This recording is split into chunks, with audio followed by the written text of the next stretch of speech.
Welcome to the Epilogue of Campaign 1 of Crits&Knits. We join our adventurers one last time to find out what happened after their defeat of Archmage Tebin and his simulacra.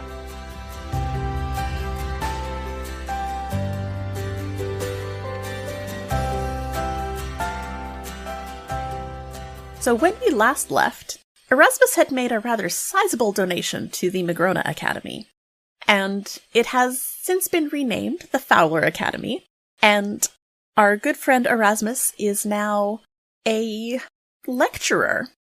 So we head back to the magical school, where there is a lecture hall full of students, waiting anxiously, excitedly, concernedly, to hear what this new lecturer has to say. And the headmaster, who is still headmaster, although, if anything, Erasmus has anything to say about it, probably not for much longer. But the headmaster, Eudora Redium, steps up. All right. Calm down, everyone. Welcome to your first in a series of lectures by Mr. Erasmus Fowler. He is here to talk to you today about a very important topic.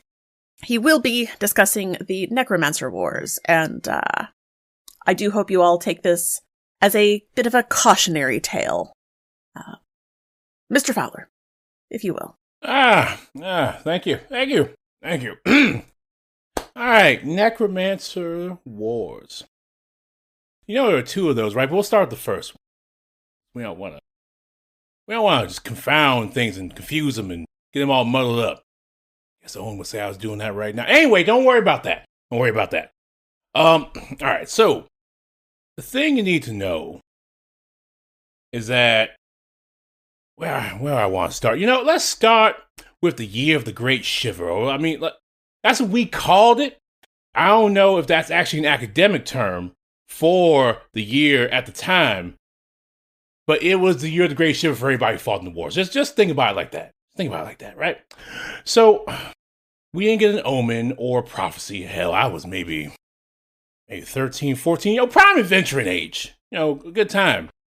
I was on a farm, and the year started out with just, men falling down dead from some kind of pox. And, hell, we had to burn them. Eventually, we learned we had to burn them because, they were getting back up. Your people sanctify their dead, or we didn't have all that, so we had to burn our dead. So just don't make this a classist thing, okay? Just we have all that good stuff that you might have grown up with. I've seen some of your accounts.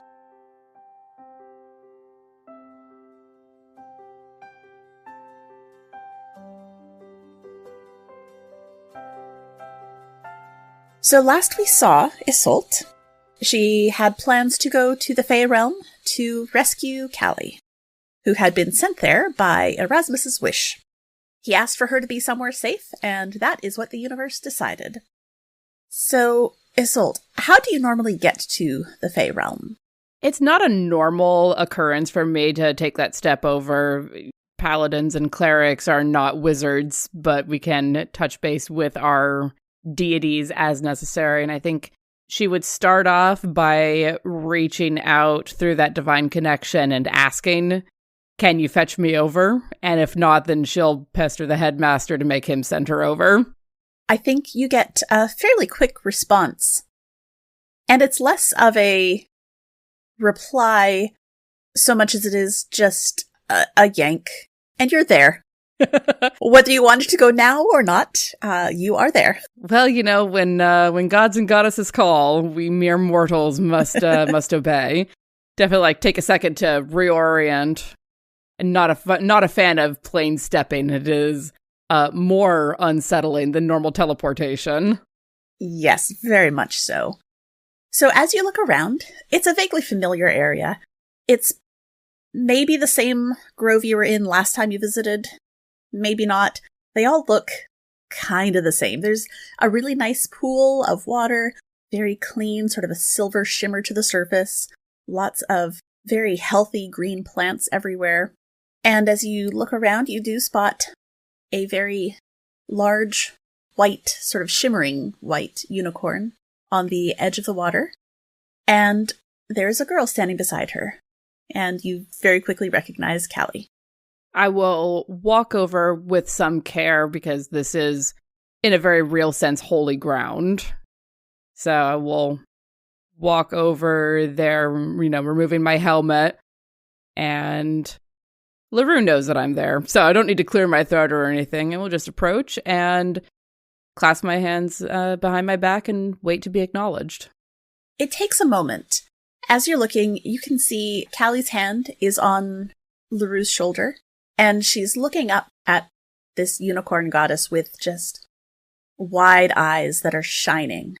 And as you look a little closer, they seem to maybe literally be shining. And after a moment, LaRue steps back, and Callie takes down her hand and turns. Mrs. Holt, right? Very good. Hello, Callie. Hello. Is everything okay? Everything was bad when I left. Everything was bad when you left, and it took a little while to set it to rights, but things are very messy at the school right now, but they are in the process of being put back together. The necromancer is dead. You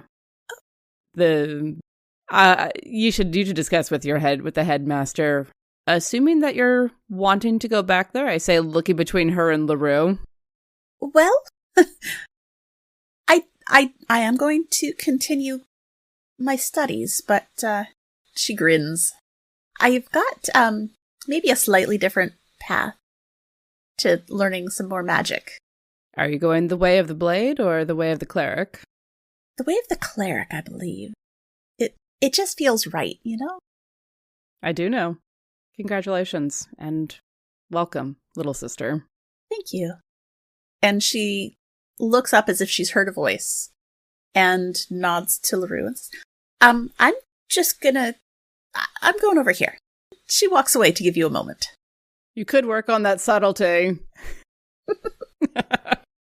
And then I'm gonna turn and it's a very formal bow, unsheathing my sword, resting it across a knee as I kneel in front of LaRue, giving her the full obeisance due a goddess.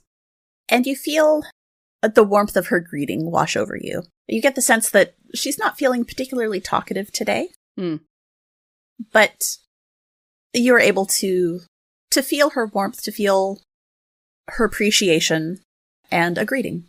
We made it through another one. This one was interesting, shall we say. Have kids always been this irritating? And she gives her head a shake and a little bit of a snort. You can very much tell that she's in agreement that the young ones are a lot. Indeed. But they are where our future lies.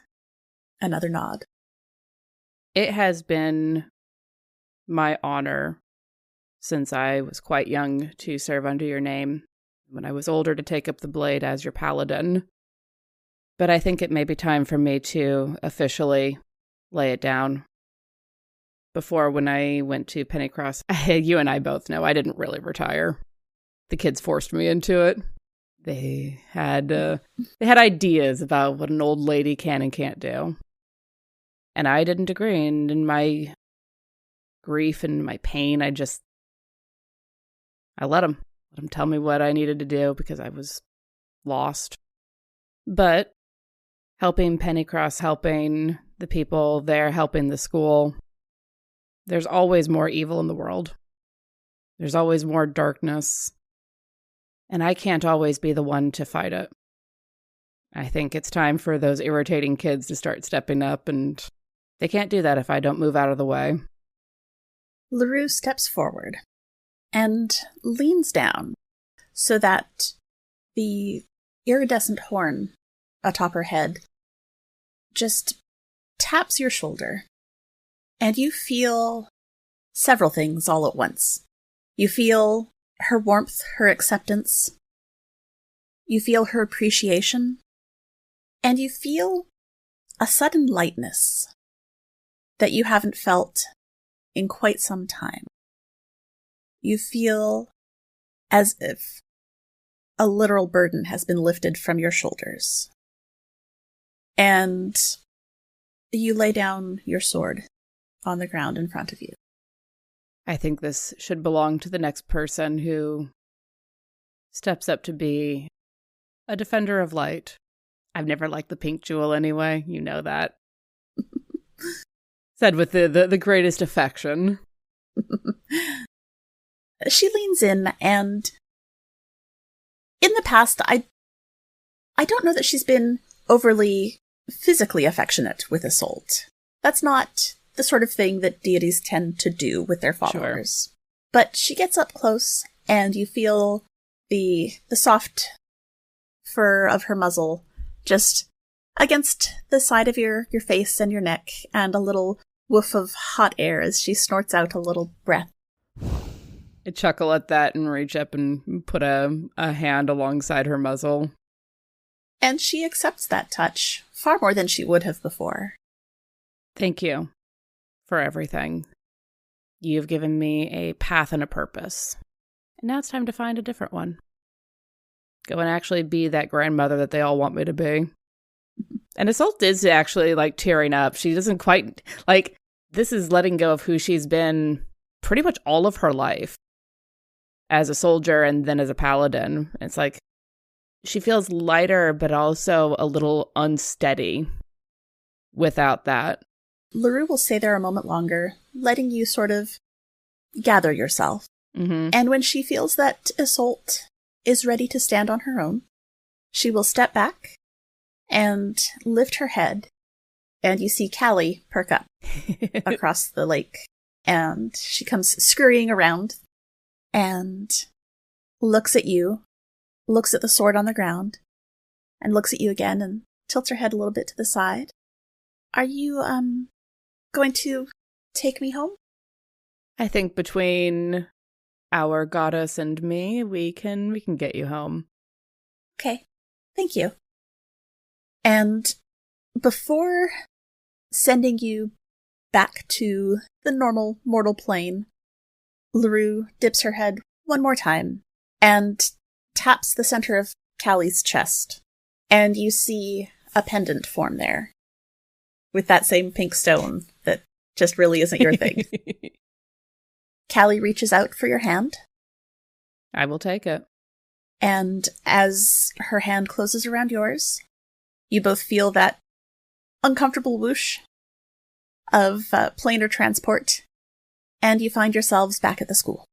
Take a moment to reorient back to this material plane, and then look at Callie. Give me just a moment. And Isolde will begin removing her armor and putting every piece of it into the bag of holding that she's carried pretty much everywhere.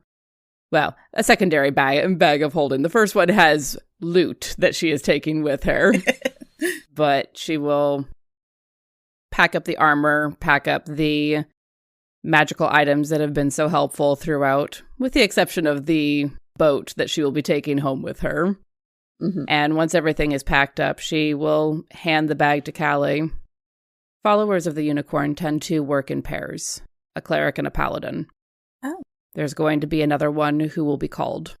Would you pass this along for me when they are? Of course, yes. And thank you for everything that you've done, you and your friends. She looks around at the mess of the school. Okay, yeah. I'll be okay. It is the unfortunate reality that the next generation tends to be left with the messes of the previous one, and I'm sorry that there is this much for you and your peers to clean up. We'll make it work. And hey, Erasmus is sticking around. He's going to be teaching here, apparently. Oh, that's fantastic! Oh, I love Mr. Fowler. He's great. He is a lovely person, and I think that the school will be much better for his presence. Yeah. Yeah, I think so. Oh, well, that's so good to know. Hey. And you'll be safe? I'll be safe. Even if I'm not technically a paladin anymore, you can't take away years of training. And who's going to bother an old woman on the road? Well, no one with any brains. That's for sure. Truthfully. Good luck to you. And Isolt will write down something on a piece of paper. If you have any questions about anything, that's my address. Feel free to write at any time or stop by. Thank you. I appreciate it. And she will take her leave and head off into the school to see what she can do to help with fixing everything. Isolt, do you plan to travel the long way, like Herder did? Or are you going to take one of the teleportation circles? I think that I'm going to take the long way around for kind of the same reason as Herder did, but a different flavor of it. He was re-experiencing what it is to be a bard on the road. I am experiencing what it is to not be a paladin. And I need that space and that time to figure out who Isolt Argery is without that before showing up at the house that I once shared with my wife. So as you travel, are you heading back to Pennycross? Are you heading somewhere else? I'll go to Pennycross first just to collect my things and say a proper goodbye to anyone who is around. Make sure to say goodbye to Herder. Give him a hug. Generally check in, leave some of my stuff with the knitting group, a couple of finished projects if they want to show them off. Excellent. Because you are traveling more slowly, you do arrive after the Golden Frog has been refurbished. Ah, yes, the one that burnt with Nelith's girlfriend. Yes, there had been a little Just a incident. teeny one. But they are finishing up construction, and it is essentially done by the time you get there. You see the lovely new knitting area off to the side, completely stocked with all of the kiviot that the group of you had managed to rescue from the dragon. I forgot about that. And Yatha Harper is sad to see you go, of course. I do love having someone who knows how to knit, but, you've got to take care of yourself, and we understand. But feel free to come back and visit anytime. And your friend Owen is doing some fun little classes. So, if you're back in town, you might want to, not that you need it, of course, but... Oh, thank you. And perhaps at some point when I get to the point where I need more assistance than I feel right put it on my family, I'll come back and live here. But for now, I am relatively hale and hearty, and I have some grandkids to help raise. Those are the best, aren't they? Well, you have fun with that, and best of luck, and safe travels. Thank you. Once you have cleared out your home in Pennycross, what are you doing next? I'm going to leave a share of the treasure in Herder's possession, sort of an investment in the Stout Singer, to ask him to name a beer after me. Something with some fire and some punch to it. Lovely. I'm sure he'll be quite happy to do that. And then just take like a slow walking tour of Pennycross and just let it all sink in, and then nod. Sling the bag of holding with all of my possessions over a shoulder, walking stick in one hand, and set off for home.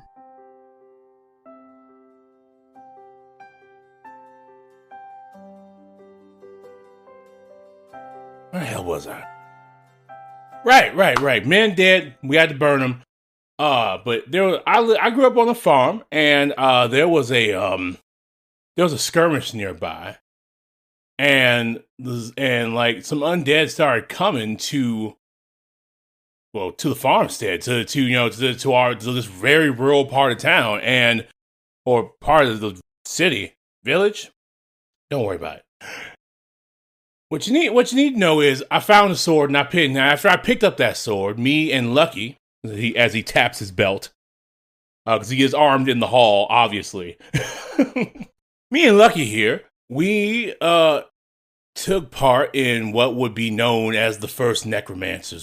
Like I said, no scholars, had grand portents, no sibyls, no oracles, none of that. Just assholes and books. Just assholes and books. So don't be an asshole. All right. So after the pox had come and gone, there was a meeting about what some of the local governors from surrounding towns They called a town hall or whatnot. There were people there, like dukes and earls and whatnot, muckety mucks, because like everybody's trying to get their say, but people with pockets want a bigger say. Don't pay them no never mind. I know that some of your daddies are dukes and earls, but fuck them. All right. But the thing I remember the most was the discussion about what to do and how to take the necromancers to task and how to get revenge for all the lives lost. And there was this man, like, just sitting in the corner, and he stood up, proud as could be, and he started talking about some nonsense that had nothing to do with fighting necromancers. He said, well, we should invest in better pigeon coops. Some shit like that. Was a chicken coop. No, I grew up on a farm. I know he wanted pigeon coop. And I just knew when people started getting off course, the shit was about to just be bad for everybody. And then the door opened of the town hall while people are bickering, and I'm just worried about, if we're going to make it through all this shit. This guy walks in the door and says, ha ha, like basically, hey ho, I'm a necromancer. And starts wizarding up the place. Fire bolts and fireballs and all kinds of nonsense. The thing about it is that every necromancer from the Necromancer War came from a prestigious institution like this one. Almost all of them. Don't let anybody tell you that there were, witches and hedge wizards and people out in bogs and shit. Every necromancer was an institution educated individual. Not only were they dangerous because they had necromancy, they had magic, but they were dangerous because they were learned people who knew how to talk to people. Now that's not to say this asshole, sometimes you'll have assholes like this one who showed up to our town hall, who blew everything up and said, ha ha, I'm a necromancer, zap, zap, zap, zap, zap.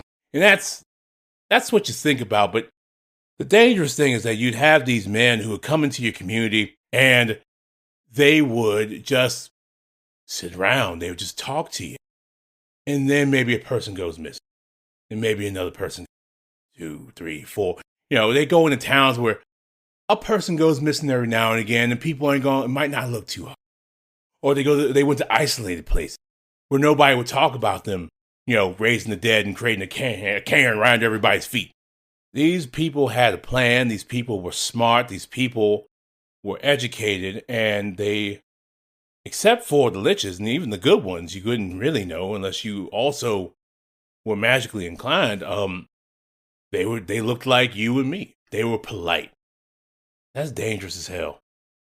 So you had to be on your toes about things. You had to be on your toes to listen to what a necromancer is saying, to hear the bullshit is coming out of their mouth. There are no lines between life and death. Not really. There are no, it's not, it's, they'll tell you something convincing like, who am I to deny you everlasting life? Or who am I to deny myself everlasting life? How would it feel if I could reunite you with your family? Bring them back from across the veil. Right? And that shit is things that people want to hear, but they don't know the cost. Or they don't know what they're really getting into. Because the necromancers say, hey, let me dig up your family. Let me bring them back to you. And then suddenly, yes, I'll bring them back. Yes, they can bring them back. Yes, we can do it. I can do this for you. Yes, I'll do anything to let you reunite me with my family. And then suddenly, your family is actually cadavers doing a march downtown, doing a march across somewhere else. They have been taken and enslaved to do the work of these fucking necromancers. He takes a sip of some coffee, and then he drinks a protein shake. I've sent Owen a message to let him know I did that. The protein shake, not the coffee. And then he tosses the bottle behind him. I should learn presentation. A student raises their hand. Yes. Do we need to make a note about... you said Owen? Do we need to know that name? Is that an important one? Owen. Owen is my best friend. He's also sometimes the biggest pain in my ass. But I think he would say the same about me. I hope. Yeah, Owen and I, we met up on the field of battle. We met up, trying to do the right thing. Trying to, cut our way through zombies and shambling mounds and all kinds of necromancer nonsense. Stop this war. Should we write his name down then? Oh, Yeah. Oh, okay. Not miss him. He's not dead though. Don't like he's not dead. Don't like I know I'm talking like wistfully like he's gone, but he's not. So just like don't make it a thing. He's just probably enjoying his life or something.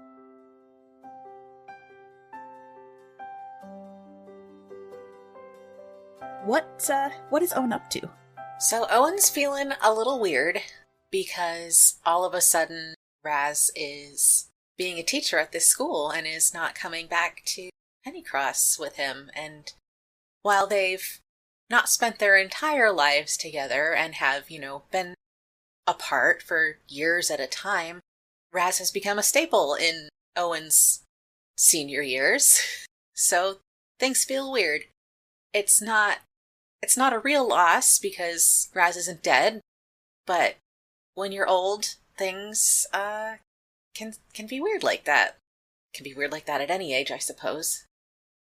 So he's gonna head back to Pennycross for some stability. So he once everything's all said and done on Magrona, he's gonna get on the ferry back to Selva, take the transporters network back to Glimmerhold, and then take Cappuccino the horse back to Pennycross.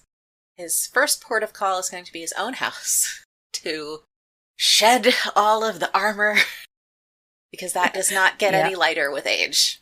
It does not, and I'm sure that he's going to enjoy spending the evening and night in his own bed with his own pillow. Yeah. And his own comfy blankets, all of those things that you really appreciate a lot more as you age. Yeah. Or even just after some time on the road. Oh yeah, absolutely. I can get this pillow just the way I like it. Is there anything special about Owen's sort of nightly routine that he has missed since not having all the comforts of home? He neglected to bring his book with him. He's been working his way through a novelization of the famous play Fantastic Beeps and Where to Peep Them. It's about the mysterious beep bird. Okay. All right. So now he's got his nighttime reading back. Yep. Excellent. So you get a fairly good night's sleep. It's a little bit weird being back in your own bed, but not in a bad way. Do you make your own breakfast? Yes.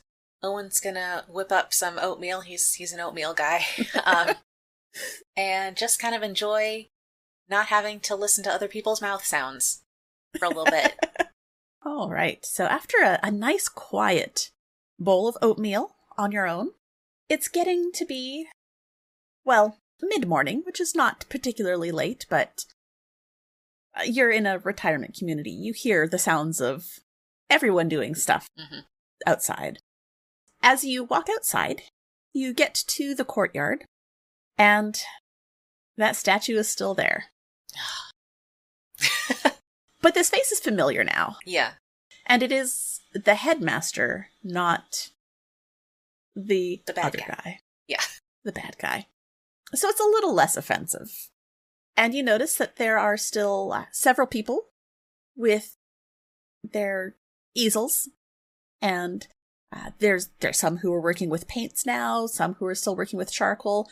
There is one of the little half-elves is standing on this kind of short little stepladder and has somehow managed to get a big chunk of stone and is trying to make sort of a miniature version of this giant statue.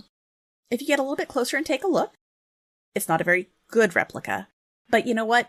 He's trying and seems to be enjoying himself with his little hammer and chisel, just knocking away at it. The face, you can tell he's been working on it for a while because the head is looking much smaller than it really should in proportion to everything else. But there's definitely art happening in the city center there. Where do you head next? Owen's gonna head to the remnants of the Golden Frog to see how restoration is going. That's right, because Nelitha's girlfriend did manage to set the whole thing on fire. Oops. As you walk up, it's a fairly bustling place. There are far more people than you would have expected there. There's a whole crew working outside, and it looks like the windows have been removed, and a good chunk of the siding has been removed, and it looks like they're working on replacing that right now. As you get a little bit closer, you see Agnatha Harper walking out onto the front porch, standing there, arms crossed, just sort of observing everything.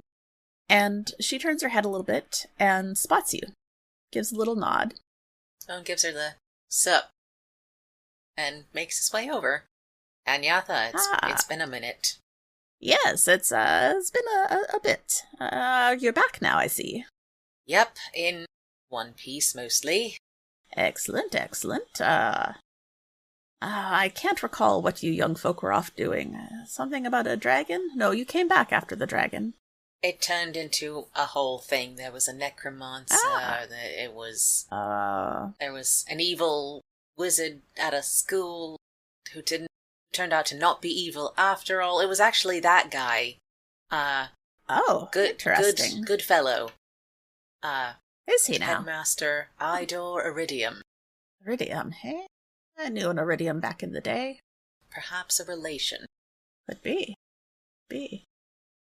Interesting. I never did put much stock in those necromancers. They always were getting up to things and starting those wars. There wasn't another one of those, was there? I know we're kind of isolated Almost. Up here. Almost. It was averted. Well, good job then. Good job. I didn't want a third one. That would have been... Can't take all the credit, but thank you. So, you're back in town now. Anyone left to adventure to do things for? Or you back here for a bit? I'm going to stay here for a while. Retire, as it were. Excellent. Good choice. Although I must say I'm feeling remarkably more limber than I was before. Well, perhaps you might put some of that agility to good use. You were used to swinging a sword. You might consider swinging a hammer now. Oh, I'm rubbish with tools. I'm more of a destroyer than a builder, which is why I'm so slow at knitting. How about a paintbrush? That I can do. That's difficult to mess up. Speaking of knitting, I finished the hat. It, Yep, I got see the it cables. On. Put it on. I Fantastic. still ended up with all the baubles on one side. I will call it art.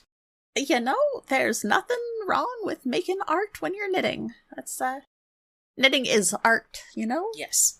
Fiber art. Exactly. And, I will say that we were all quite relieved that we were able to save that good stuff that you brought back down from the mountain. Oh, yes. When everything went up here. So I've been working on a sweater for myself. Very nice. Pullover or cardi? Oh, cardi, of course. It's my shoulders are getting to that age where pulling it over my head is just the range of motion's not what it used to be. Well, maybe there's something to be done about that. Have you tried any physical therapy? Well, there's no one really around here. We got the herbalist and the potions, but... I mean, better living through alchemy, but, Yes. Has anyone ever put together an adult beginner's combat for seniors class or club? Combat for seniors. That's, I was going to say that there's not a lot of call for combat for seniors, but honestly, the way things have gone around here the last few weeks, with the dragon and all those undead, and Yeah. did you know that there are kobolds in town now? They seem nice, though. We're not supposed to hit them. Yes, Gerald I is a did. little bit iffy with them. But... Well, yeah. Yes, I did know about that. Oh, okay. They're with you all, yes? They seem to be more friendly than with most Herder. others, but yes. Oh, right, okay. Well, they seem to be helpful little things. They're busy over with Herder and helping him with his ale and whatnot. Oh, good, he did make it back. Oh, yeah, he's doing great. He and that little library lady of his, they're having a good old time. Everyone hears about it. Oh. And hears it sometimes. It's Oh. You want to stay inside after dark. Oh. Okay. It's I'll just stay on this side of town, I guess. Goodness. Oh God, are the bagpipes involved? No, don't tell me. Oh, no, not usually. Goodness. Usually. Okay, no. Ending this conversation. But no, you're... Good, I'm glad things are well. I'm glad the kobolds are not causing too much trouble. No, they're kind of cute. That Mayo Sue, she's a little bit strange.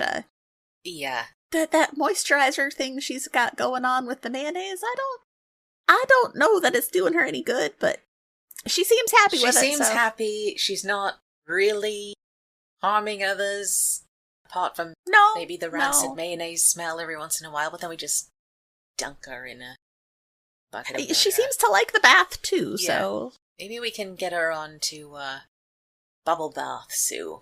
Oh, yeah, that might make things a little better for everyone. Although nobody wants a pruny kobold. We'll think of We'll something. come up with a plan. Yeah, we got your mind back in town, so one more in the mix can't hurt with coming up for ideas, right? Yeah. Right. Wait, you said something about a combat. Yes. Now that I've thought about it, how about perhaps once a week, with your permission, of course, at the Golden Frog, I could host a combat for seniors class.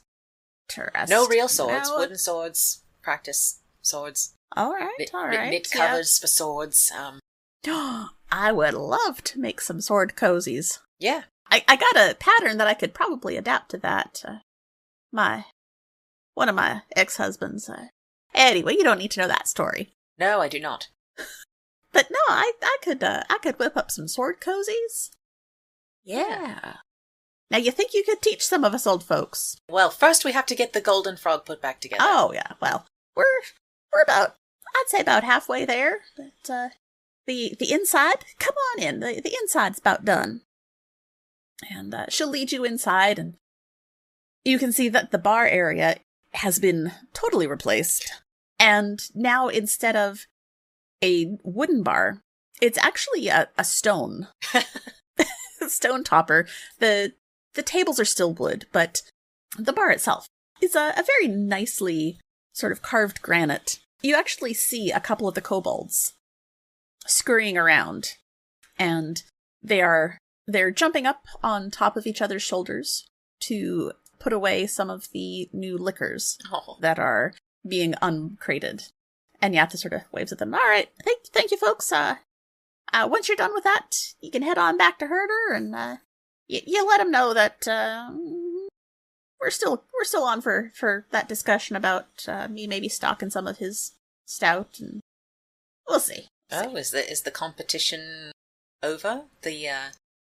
Since well, we just have different specialties. The town is big enough for the two of you. It's just he's far enough away that it's uncomfortable for my hip to walk that far. So if we can do a bit of a barter, I'll send the kobolds with some of the good stuff and get them to bring back a tankard or two of his ale, and I enjoy a good ale or two now and then, and he seems to be having some good stuff lately.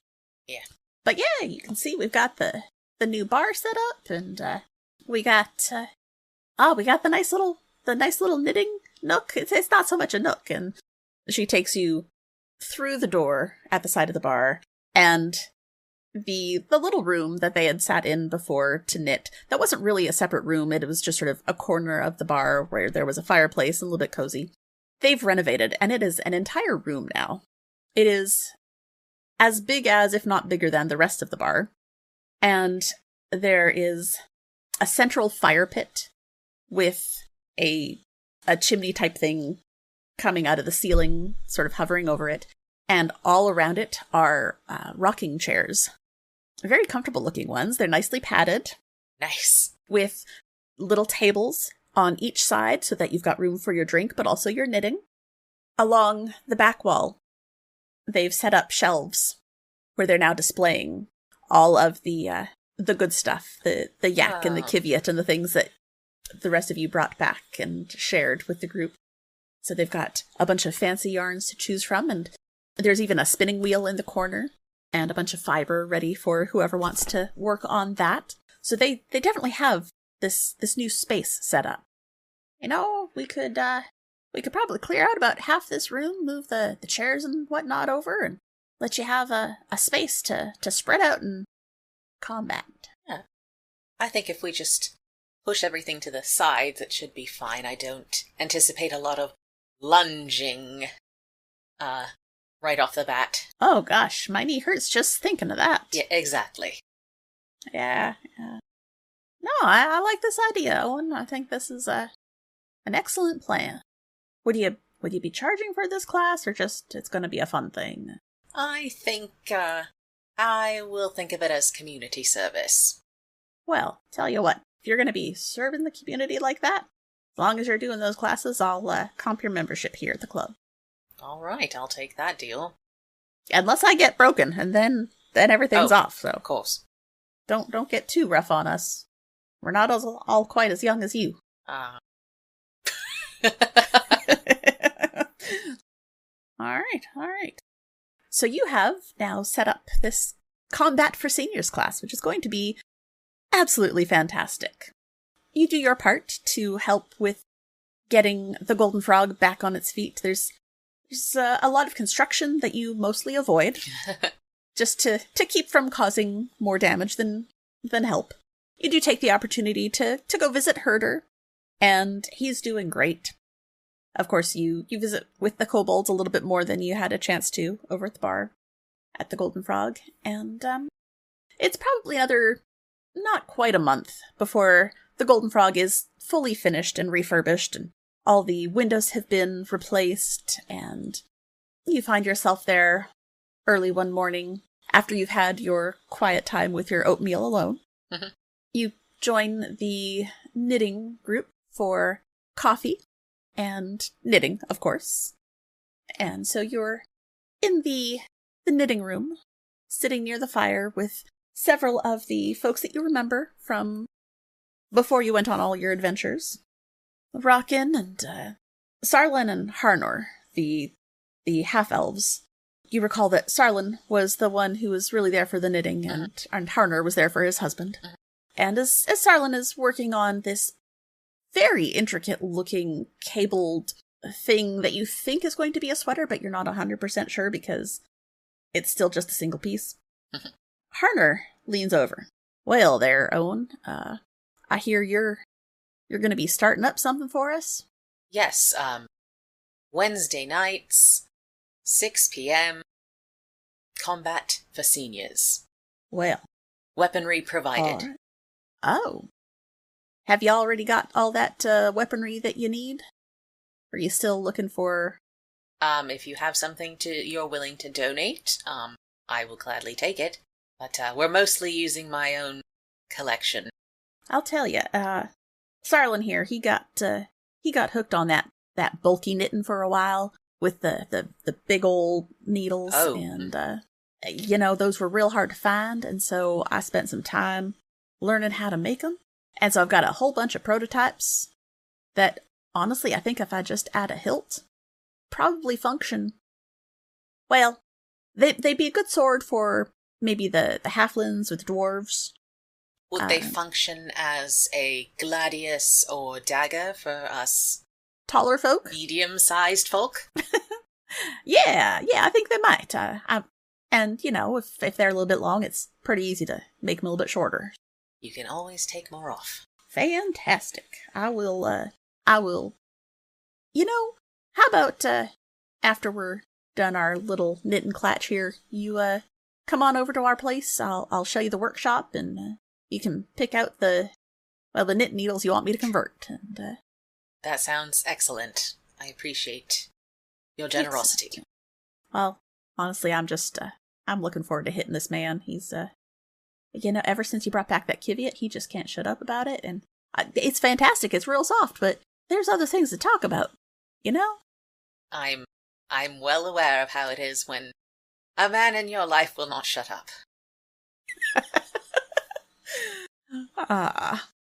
And Owen kind of looks wistfully into the fire and goes back to his knitting.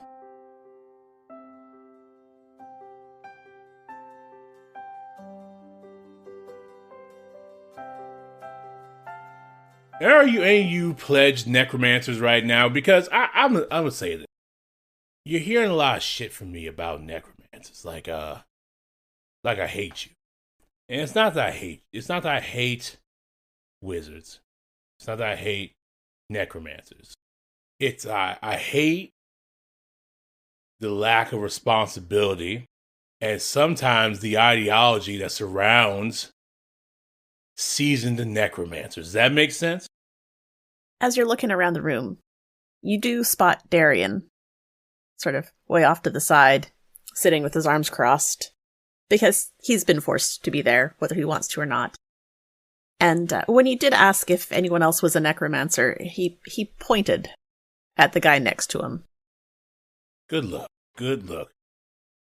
I don't hate you, but I fear for what you can do when you don't practice restraint, empathy, any amount of kindness. I fear for that. There is plenty to be said about the art of necromancy in its more benign application, bolstering your life so you don't get cut down. There was a time when healing magic was even categorized in the school of necromancy. I had to look through the textbooks this morning and just kind of clarify that part, because somebody said that somebody had mentioned that to me. I said, well, that can't be true. That we just decided healing magic is its own thing, and it ain't necromancy anymore. And then, lo and behold, y'all had a whole classification renaissance. Fuck. Times they changing, right? Where the hell was I? War. The war stretched on for 3 years. Some say 4. There were outlying necromancers out in several low-lying provinces that didn't really rear their head. They were just trying to, do a very classic necromancer thing, and build themselves up, become a lich,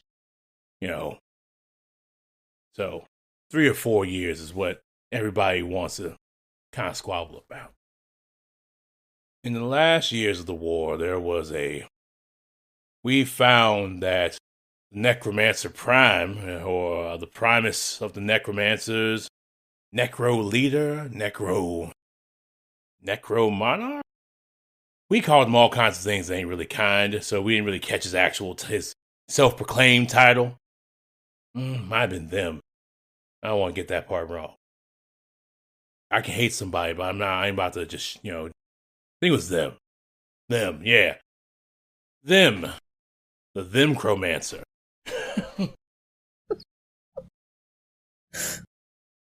They were a Dracolich. Anybody, you know what a Dracolich is?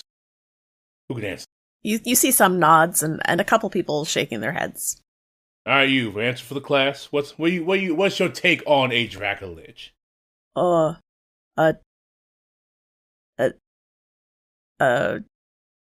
lich that turned into a dragon. God Dragon damn. that turned into a lich? Thank you. Put that thing down, flip it, and reverse it. Yes, a dragon that turned into a lich. Don't. Oh, okay. Dragons are some of the most powerful magic casters, or can be, in the world. They're blessed. They are blessed with magic in their blood. I'm sure that's a Dragonomy 101 or some nonsense. And most of them, especially the blue ones, can cast a fair bit of magic. Just it's in them, and the ones who practice at it, they're dangerous. There was this Draco, Drake, blue dragon, a subspecies of blue dragon. They pride themselves on their study. Named Tariq. They had perfected lichdom, or Draco lichdom. Draco lichdom's a fairly harsh process. Most of them, right out the gate, look like skeletons. You don't really see any, they blue, black, red, Draco liches. You don't see that. What you normally see is a pile of bones that will suddenly hit you with a piece of breath that you weren't really expecting, because the breath is usually the same. Sometimes it just kill you breath. It just comes out and makes you feel bad till you die. Oh yeah, I see you bugging your eyes. Yeah, that's a thing. That's a thing right there. Sometimes Draco Lich just comes out of nowhere and just like breathes on you, and then your body feels bad and you fall over and die. So that sounds terrible. Them's the breaks. It is. Well, okay, I wouldn't know directly, but I've seen it happen. So this Lord Drake had become Draco Lich, had become this perfected Draco Lich. So he was still blue, still had the scales, still had all that muscle. I think it was a vanity thing. Prideful ass dragons. I stole dragon horde once. There are many disbelieving looks because no one steals a whole dragon's horde. See, you gotta keep portable holes on you. After you get done with the offending dragon, you just start shoveling this shit into your portable hole. But what if he has, like, a bag of holding? Don't you, like, destroy the world? It ain't the world. It's a small area. I've taken my chances. And it ain't destroyed. It's jettisoned out of this world into another world. And that's a bit different. Still fuck you up. Still not good for the environment. Still not good for you. But I mean, it's not blowing up the world. All right, don't get sensational with it. Very small, I'd say localized, extraplanar event. All right. Now, on average, dragons don't like bags of holding because they want to see their shit. Even if it's covered by other shit, they feel better knowing it's there. You know what an adventurer can walk off with? A bag of holding. So, now don't you go telling no dragons though about our thing here, because we don't need them blowing us up. How about that? Yeah. No, I don't know any dragons, so we're good. All right, good. Sorcerers though, you never know.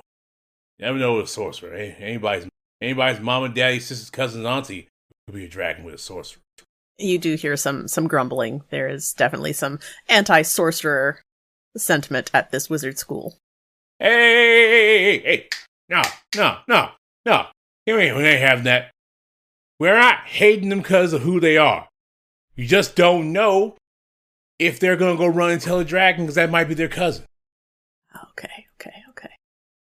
They're born to magic, and I know that frustrates some of you, because some of you worked very hard to learn the 2 cantrips you know.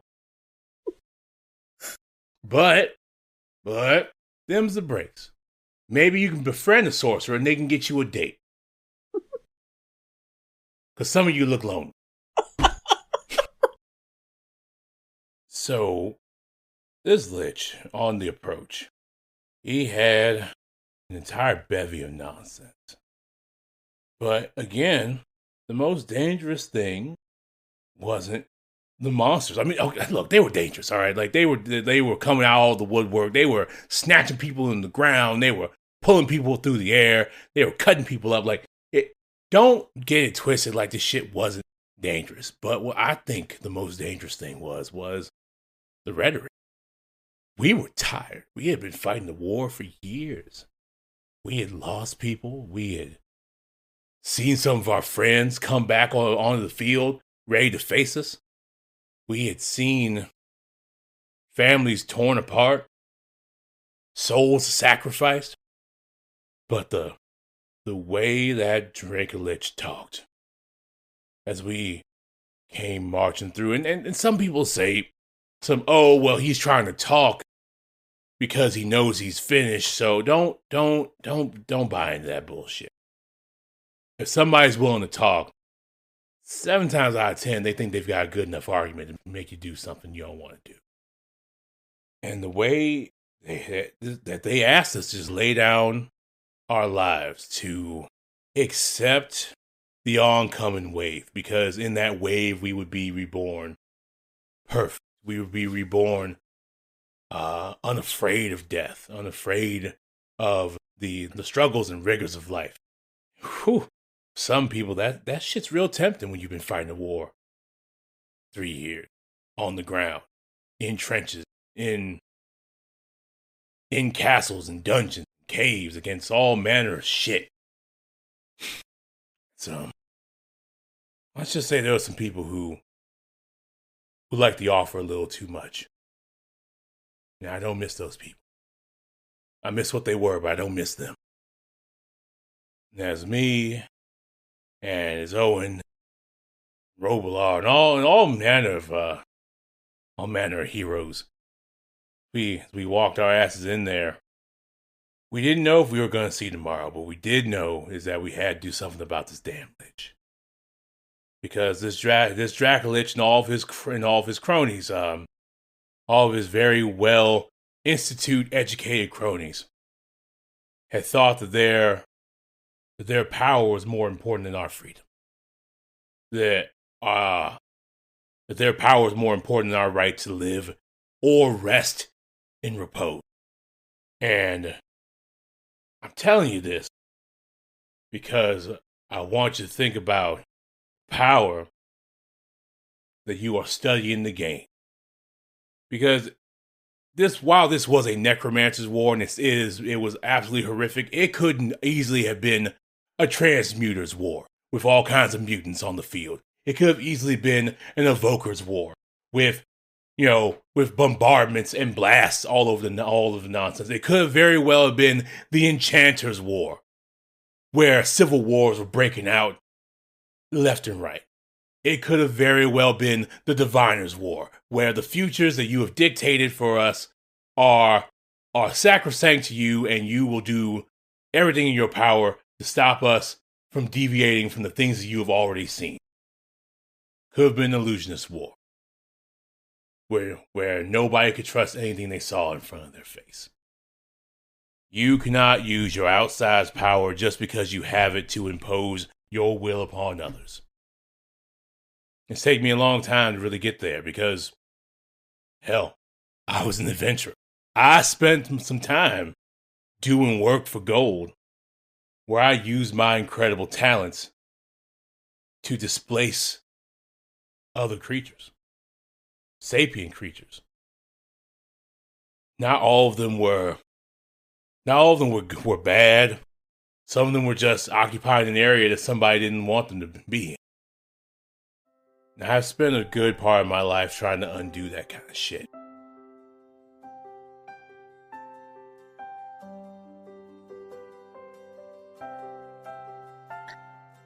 The rest of your group has started to disperse. Erasmus has decided to stay at the school. Isolt is taking a longer route home and set off on foot, or possibly on horseback, and is headed back across to the other island, to the town of Selva, to start heading back the longer way. Owen also has left. Nelitha, where are you headed?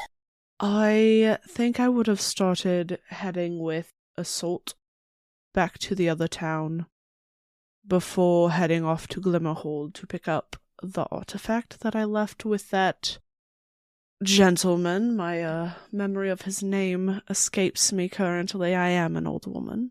Haha. Yes.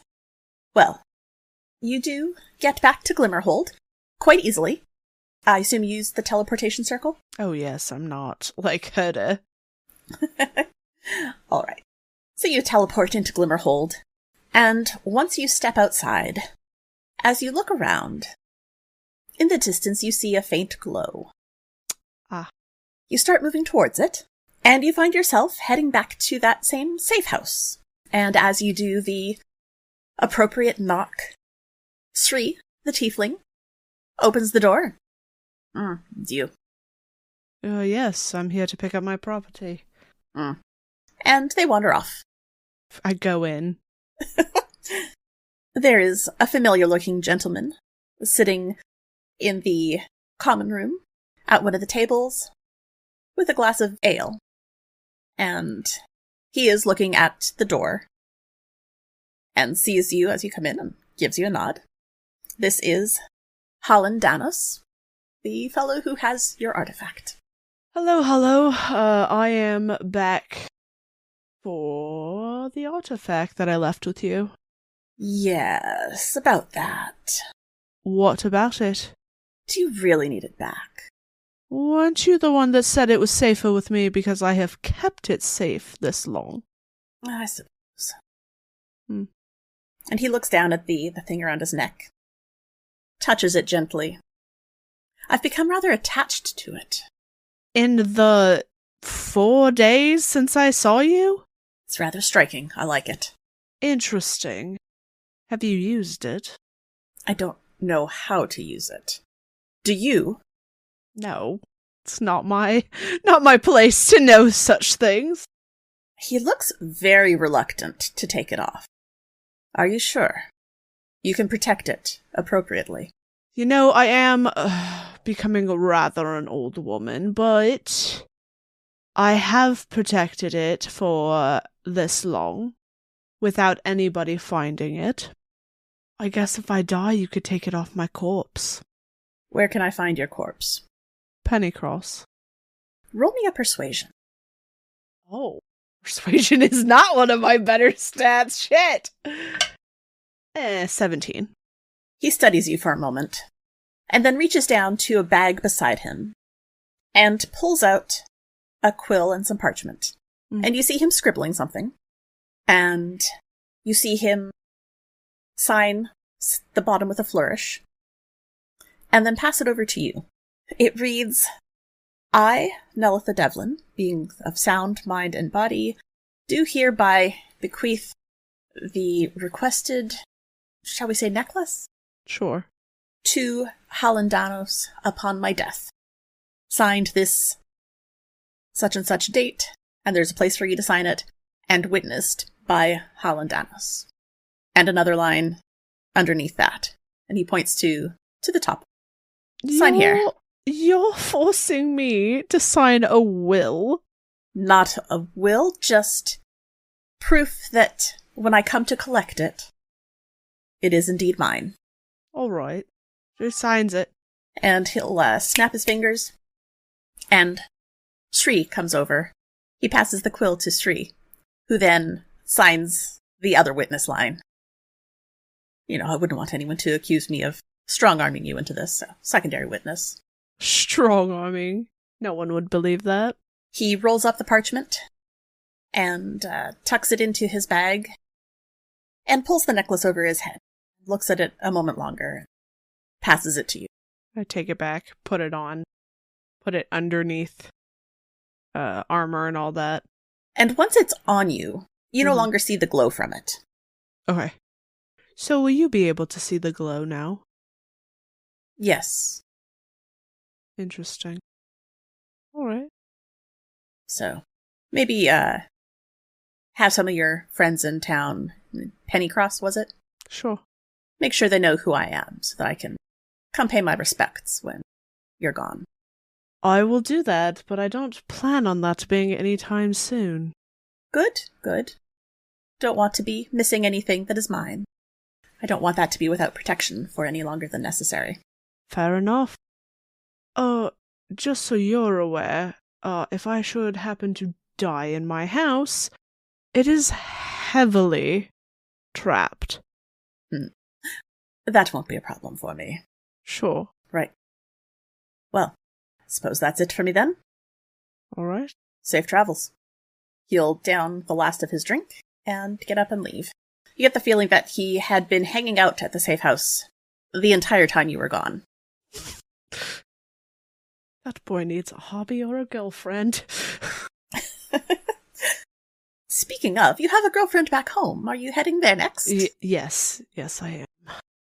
Are you going to find a horse? Are you going to try to get to be part of a caravan? Are you just going to walk?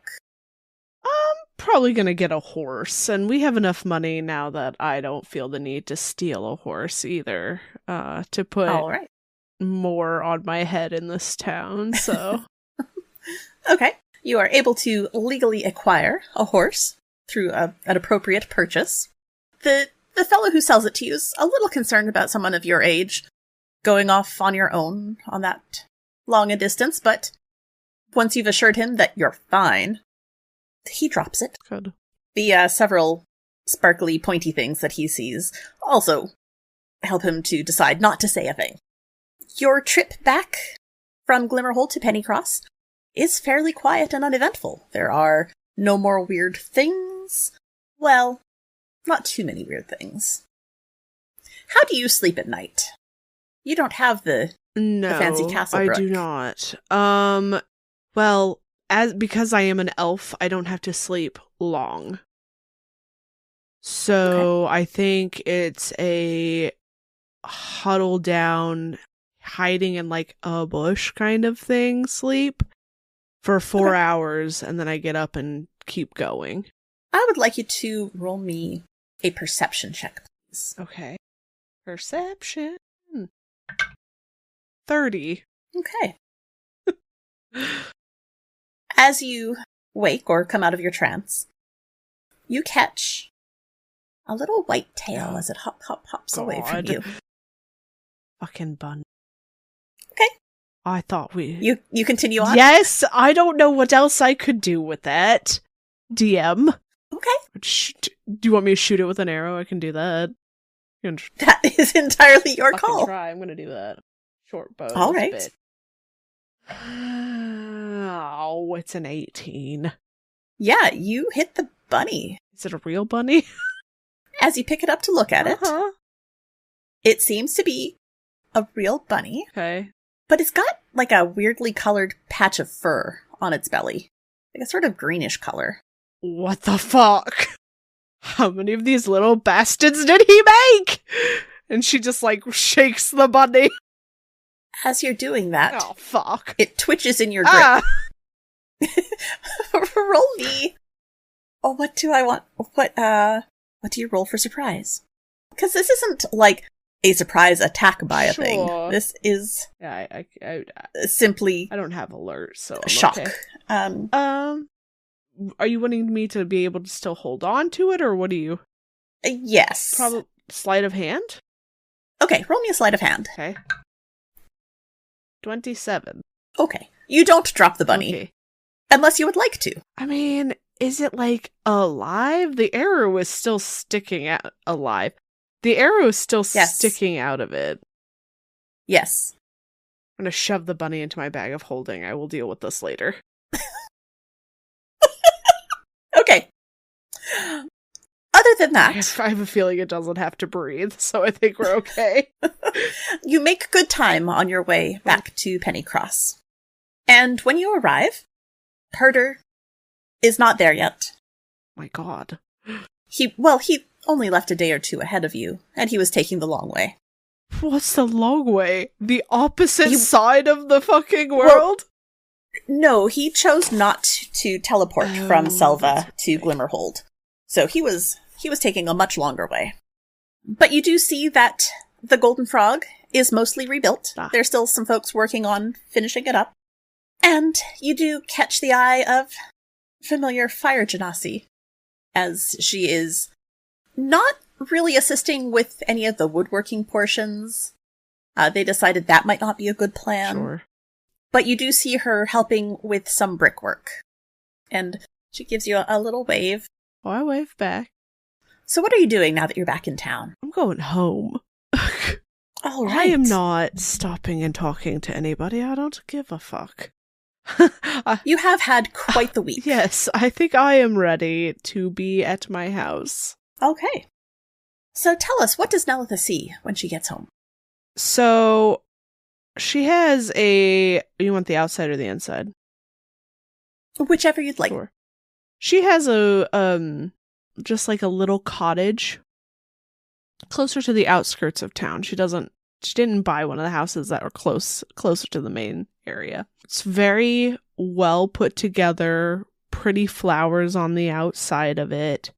The door is a like deep red color that like contrasts with some of like the tanner colors on the outside of the house. When she says her house is heavily trapped, it takes good 5 minutes to get through the door without setting any of them off. All right. Yeah, but she knows how to do it. It's her home. When she walks in, the house is a mess, as if it has been ransacked, and sitting in the middle of the room is somebody tied to a chair. All right. Along one of the walls is a bunch of like, not a bunch of bags, but some bags that looks like she decided not to take with her on this trip. And she shuts the door, making the person in the middle of the room kind of jump. Okay. What does this person in the middle of the room look like?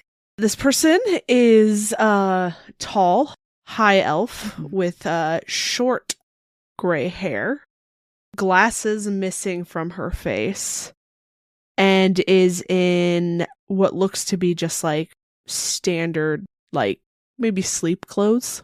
And she looks up and sees herself in the person that walked through the door. Tied to the chair is Nelitha. What is her reaction to seeing herself walking in? I think she's angry. Because Sounds about right. It wasn't like she didn't know who did this. And the other thing is her mouth is like duct taped closed. We don't have you know what I mean. She's gagged. She's gagged. Yes. She's glaring at the woman. She's like, well. Then the woman looks down at her and goes, well, mother, you've had quite an adventure. As she takes off the spectacles of disguise, and it turns into a much younger elf. Her hair is a kind of like a bright red with ringlets of curls. She is wearing Nelitha's armor and everything. That was all real stuff that she had on. The glasses look like Nelitha's, but she takes them off, and she is a younger elf. I won't say that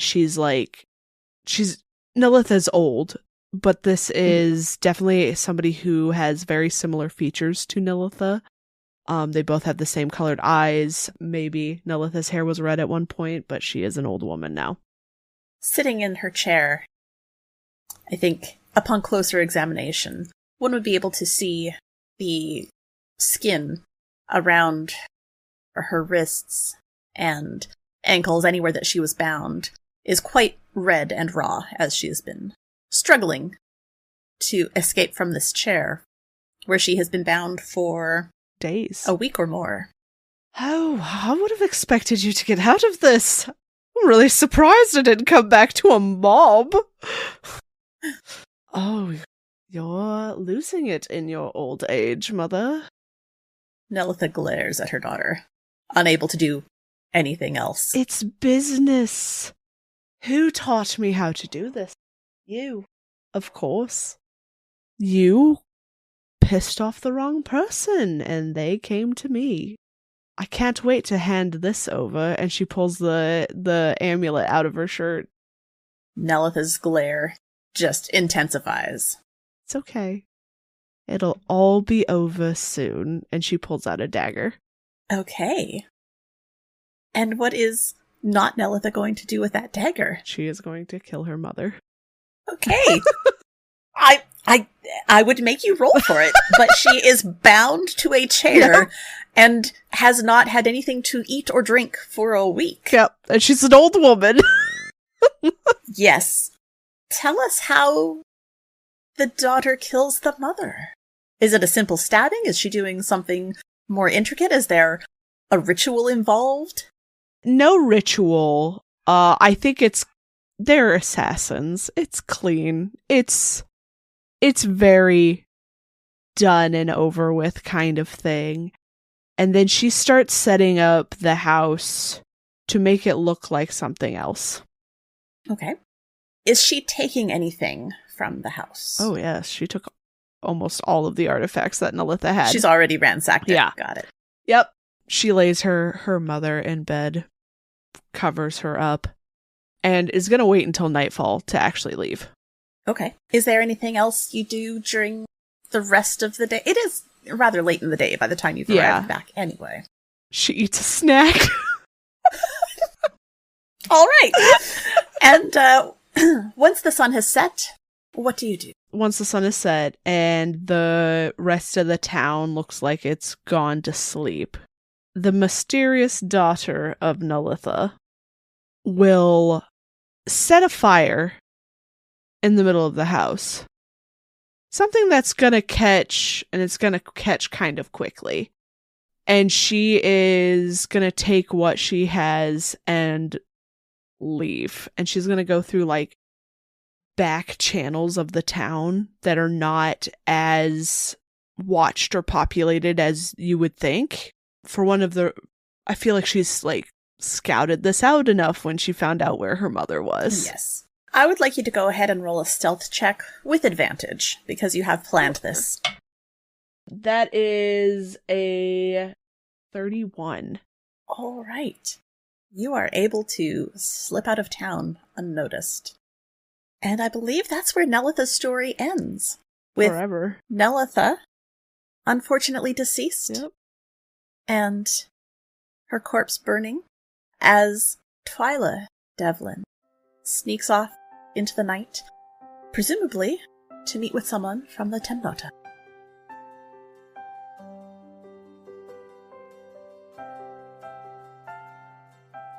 We got any cake in here? Yes, there is some in the staff room, and the headmaster comes up to where you're standing at the lectern. A round of applause, please, for Professor Fowler. And there's more than polite applause. Thank you, Professor, for that unexpectedly deep presentation. I mean, hell, it's just my life, but let's get some cake. So magic up some cake for the class, and then for the whole class. coffee. Yes, there is some time left. I will.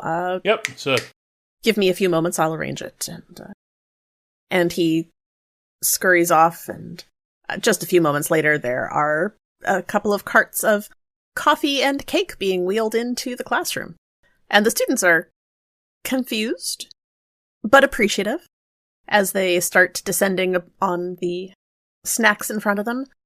And as you are enjoying your own piece of cake, you can listen as the students are talking amongst themselves.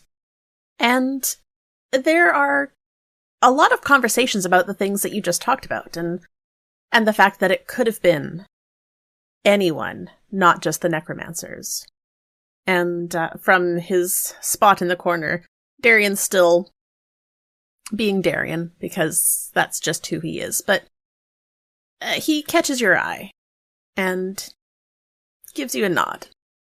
And you get the feeling that you might have actually gotten through to him a little bit more this time. that's good. If I didn't know, I was going to fucking stab him. So as the students are enjoying their cake and coffee, that's where we will leave Professor Fowler for now. But there is another class scheduled for next week, same time, same place, where they hope to get even more information about the Necromancer Wars. Maybe something a little more historical this time. Oh, so fired. Yeah. But maybe not.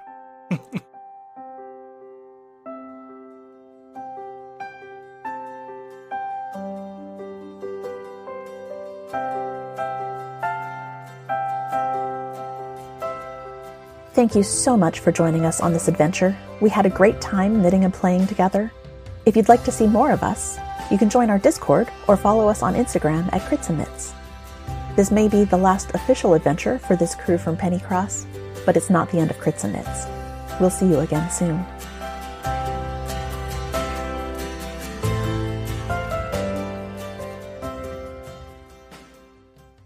Rinse takes your laundry and hand-delivers it to your door, expertly cleaned and folded, so you could take the time once spent folding and sorting and waiting to finally pursue a whole new version of you. Like Tea Time You. Or this Tea Time You. Or even this Tea Time You. So did you hear about Dave? Or even Tea Time You. So update on Dave. It's up to you. We'll take the laundry.